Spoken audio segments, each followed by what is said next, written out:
এইসব ঝামেলার মধ্যে আমরা নাই কে কি হয়েছে সমস্যা কি ভাই? ঘটনা হয়েছে নি শুনে আপনারা এই ক্যাশর মেসর বাড়ির পর অনশন বসে এগুলা কিচ্ছু করতে পারবেন না, ঠিক আছে? তারে ভালো বলে এখান থেকে চলে যেতে বলেন, তাহলে ঝামেলা ফিনিশ। তুমি গেলে তো মানে হয়ে থাকে সবকিছু হয়ে থাকে। আমি গেলে তুমি একলাই চলে যান, তো তার আশা লাগতো না। আপনি আসছেন কোন জায়গা থেকে? সংসার যাবো না। বরিশাল থেকে আসছেন শরীয়তপুর। জি। আপনার দাবি কি একটু বলেন তো আমাদের।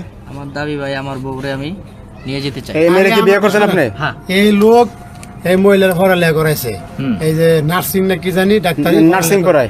করাইয়া এই যে সে লেখাপড়া করে ভালো প্রতিষ্ঠিত হয়েছে, ভালো সরকারি চাকরি পাইছে, এখন নাকি তারে লাগবো না, সে তার স্বামী তার বাদ দিয়ে দিতেছে, পছন্দ করেন না।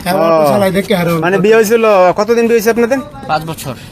5 বছর। আচ্ছা আচ্ছা। আপনি করেন কি? মেয়ে চালা মহিলা চালা অটো চালা। নার্সিং পড়াতে তো হেভি খরচ আছে। জি ভাই, কেমন টাকা খরচ করছেন আপনি? প্রায় 15-20 লাখ।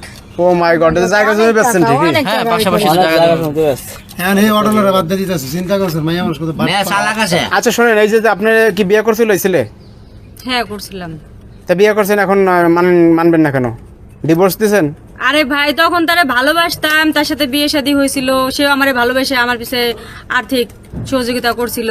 এখন আমি চাকরি বাকরি পাইছি, তারে দেওয়ার দরকার নাই। হ্যাঁ শুনতে ভালো লাগছে। এটা কোনো কথা?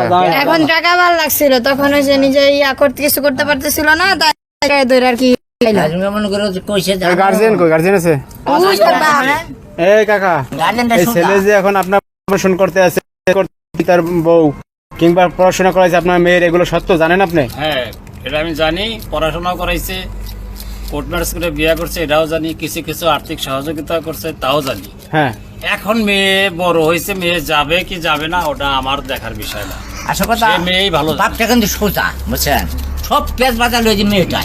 হ্যাঁ। মেয়েটাই আর মেয়ে তো চাকরি বাকরি পাইছে, আর তো নজর উপর দিয়ে গেছেন, ভালো জায়গায় যাবো। টেকা মজা লাগছে শুনকে। অন্য আচ্ছা আপনি টাকা খাইছেন কেন? আপনি এখন মানবেন না, ভালো কথা। টাকা খাইছেন কেন? টাকা ফেরত দেন। আরে ভাই, টাকা কেমনে এমনি খাইছি? তারে ভালোবাসতাম, তার স্ত্রী ছিল, আমার পিছে টাকা খরচ। কি বুঝাও দিব না। খালি বললে হয় ডিভোর্স দিয়ে দিবেন, তাহলে? টাকা খায়া।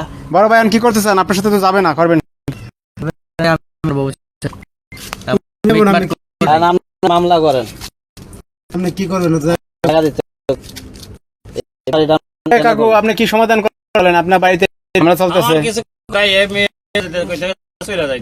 আমার টাকার ক্ষমতা নাই। বাপটা এবং পাঠা যে দেবো তাও আমার ক্ষমতা নাই। যা যদি আমার মেয়েটা বিষ খা মরে, এই বাপে না, বুঝছেন? না, হ্যাঁ, কথা তো ঠিক আছে। বাপ কিন্তু সোজা, বুঝছেন? মেয়ে পারতাছে না, বুঝছেন? আর মেয়ে তো অনেক লাইন আছে। হ্যাঁ মনে হয় লাইন আছে, টাকা আছে, চাকরি করে, ওনার চাকরি পাইছে না, প্রতিষ্ঠিত হয়ে গেছে। ভালো ছেলে অন দেখে টেকা আছে না, এরকম তো আমি কিনে নিতে পারবো। ভালোবাসা খাইয়ে মায়ের ভাই, ফলে সে ফলে আমার ভালোবাসতে পারে, তার প্রতি আমার এখন একটু ভালোবাসা নাই। ও বুঝছি।